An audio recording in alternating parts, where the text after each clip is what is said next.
সেই কথাত অসমবাসীয়ে মুখ ঘুমাব লাগে বুলি তাৰ আচলতে এটাই কথা হিমন্ত বিশ্ব শৰ্মাক সমালোচনা কৰিব লাগে, লাইমলাইটত আহিব লাগে, নিজে অলপ পপুলাৰিটি পাব লাগে, তাৰ বাহিৰে বেলেগ স্বাৰ্থ একো নাই। গতিকে এই মানুহজনক সকলোৱে এভইড কৰক, সিমানেই আৰু। এই এটা কথা কি ক'ব যে এই একেই গগৈ আমাৰ অখিল গগৈ পপুলাৰ কেনেকে আছিলে? অখিল গগৈ সোমাই আছে বাৰু। অখিল গগৈ পপুলাৰ কেনেকে আছিলে? অখিল গগৈ হিমন্ত বিশ্ব শৰ্মাক সমালোচনা কৰিয়েই পপুলাৰ আছিলে। অখিল গগৈ সেইখিনি সময় এটা কান্ধত মূলা এটা লৈ থাকে আৰু দুখনমান ফাইল এনেকে দেখুৱাই থাকে, জোকাই থাকে। আৰু আজিলৈকে ফাইলত কি আছে? আজি এখন কাগজ দেখাইছে, আপুনি দেখিছেনে নাই?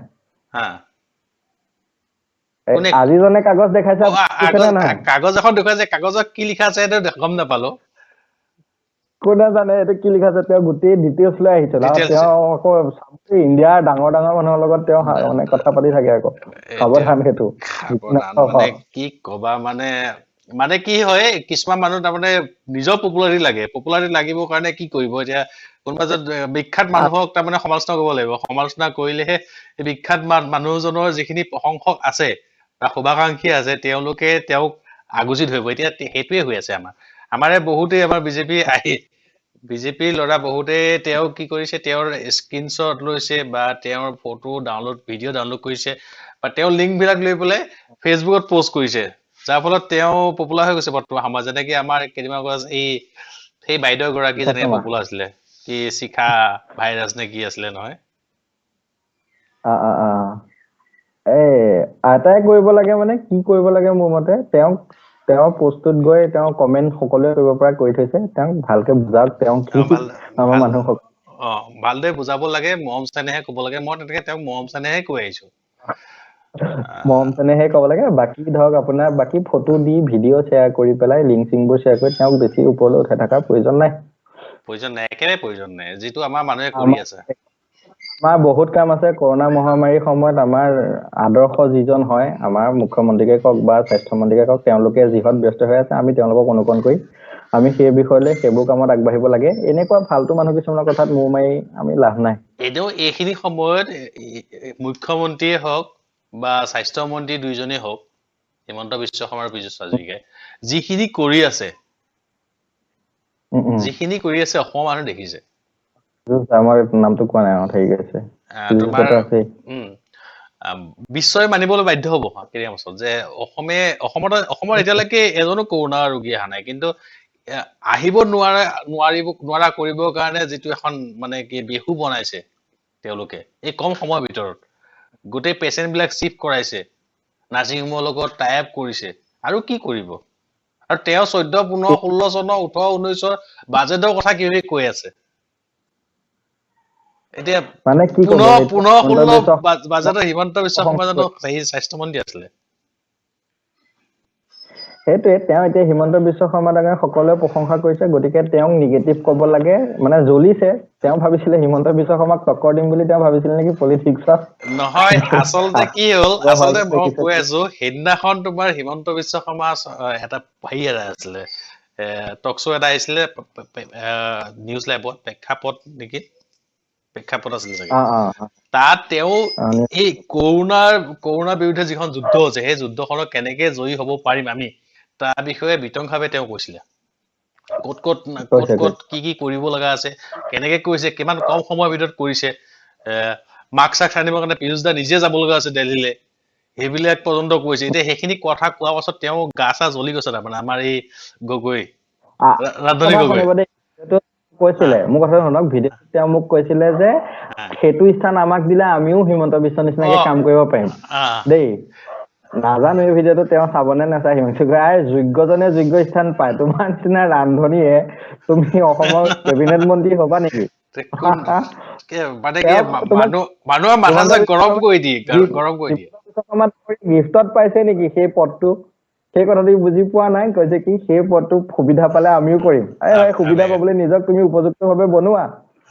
নিজে ফেচবুক লাইভ কৰি ৰাইজক গালি দি পেলাই তুমি যদি ভাবিছা মই কেবিনেট মন্ত্ৰী হ'ম, ৰাইজে মোৰ কথা শুনিব, হ'ব, তুমি সফল হবা। আমাৰ ফালৰ পৰা শুভেচ্ছা থাকিলে, বহুত শুভেচ্ছা থাকিলে।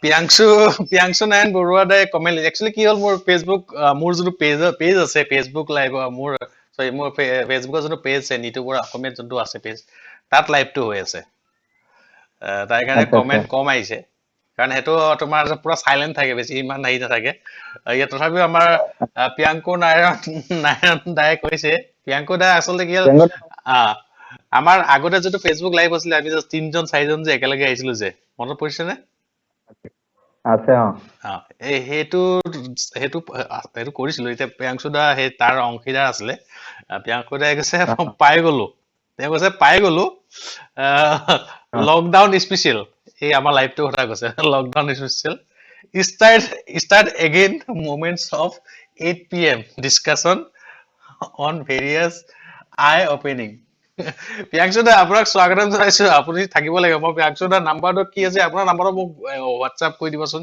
মোৰ নাম্বাৰটো মই কৈ দিছো 9864826195 এইটো নাম্বাৰত মোক হোৱাটছআপ কৰি দিব মেছেঞ্জাৰত আপোনাৰ নাম্বাৰ দিব মই আপোনাক ফোন কৰি আছো কিন্তু আপোনাক মোক পোৱা নাই নিশ্চয় কাইলৈ প্ৰিয়াংশু দা আহিব প্ৰিয়াংশু দাও কিছুমান মানে কি হ'ল আমি ভাবিছো যদি আমি লাইভটো 3টা 4টা সেশন কৰো তুমি থাকিলা অমুক থাকিলে মানে কি নিজৰ জেগাৰ পৰা কিছু তথ্য দিব পাৰিবা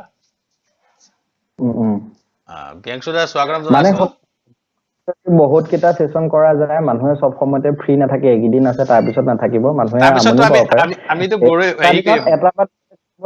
এটা বিষয়ত কথা পাতিব লাগে এজন বা দুজন মানুহৰ লগত কথা পাতিব লাগে লিমিটেড হলে ভাল মানে সব সময়তে আহিয়ে থাকিলে মানুহৰ আমনি লাগিব নহয় এইখিনি সময় কথাই কৈছো 14 তাৰিখৰ পাছত মইও ব্যস্ত হৈ যাম সকলো ব্যস্ত পাওঁ তুমিও ব্যস্ত হৈ যাবা দিনটোত এটাই লাভ হ'ব লাগে সেইটো হলে ভাল আৰু মানে কি 14 তাৰিখৰ পাছত হলেও আমি দিনটোত এটাই কৰিম 8টা বজে ৰাতি 8টা বজে এটা টাইম বান্ধি লম আমি সেইখিনি সময়তে আমি কৰিম বা 8টা বা 9টা বজে কৰিম আৰু আমি তেতিয়া কিন্তু প্ৰিয়াংশু দা এইটো আমাৰ ইউটিউবতো হৈ আছে কিন্তু লাইভটো মই লাইভটো মই ইউটিউবত চাব পৰা নাই ইউটিউবত একচুৱেলি কি ইউটিউবৰ ভিডিঅ'টো ভাল হয় প্ৰথম ট্ৰাই কৰিলো যেনিবা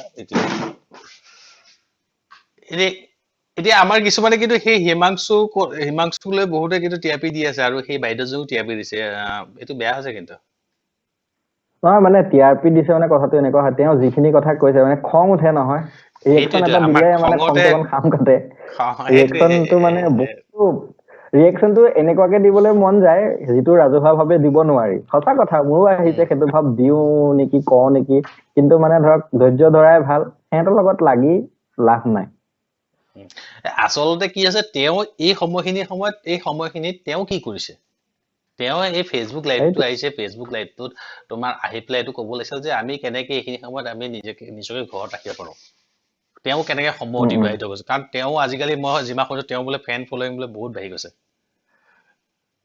আচ্ছা তেওঁ মানে কি বহুতে কমেন্ট বক্সত লিখিছে দেখিছো আৰু কোনোবা বাইদেউ এজনীও লিখিছে কিবা কিবি গতিকে তেওঁ যদি ইমান ফেন ফলোইং আছে তেনেহ'লে তেওঁ যিখিনি ভাল মেছেজ দিব লাগে সেই মেছেজখিনি তেওঁ ফেচবুক লাইভে থ্ৰুদি দিব লাগে যাতে তেওঁ যিমান অনুৰাগী আছে অনুৰাগীখিনি বেমাৰত ভুগিবলগীয়া নহয় আৰু এজন ভুগিলেতো গোটেই সোপাই ভুগিব লাগিব না সকলোৱে ভুগিব লাগিব মানে এতিয়া কথা এটাই এইখিনি বিপদৰ সময়ত সকলোৱে আমি এই বিপদটোৰ পৰা কেনেকে উদ্ধাৰ হওঁ সেই বিষয়ে চিন্তা কৰক ৰাজনীতি আপোনালোকেও কৰিব ৰাজনীতি আমিও কৰিম ৰাজনীতিৰ কাৰণে সময় আছে এক্সট্ৰা কিন্তু এইখিনি সময় ৰাজনীতি কৰাৰ সময় নহয় অনুৰোধ সেইটোৱে খালি আৰু অলপ আগতে ফেচবুক লাইভ মই অলপ আগতে কৈছো দুবাৰ ফেচবুক লাইভ হ'ল মানে অলপ আগতে মোৰ লগত ফেচবুক লাইভৰ আছিলে ধ্ৰুৱ শৰ্মা বুলি কয় আমাৰ বৰপেটাৰ ঘৰত তেওঁ আছিলে কাৰ বিৰোধী আৰু মই আছিলো কাৰ সমৰ্থক গতিকে তথাপিও আমি ফেচবুক লাইভত ইমান দিনৰ কথা পাতিছো এইখিনি সময়ত কেনেকে সময় তেওঁ অতিবাহিত কৰিছে বা তেওঁ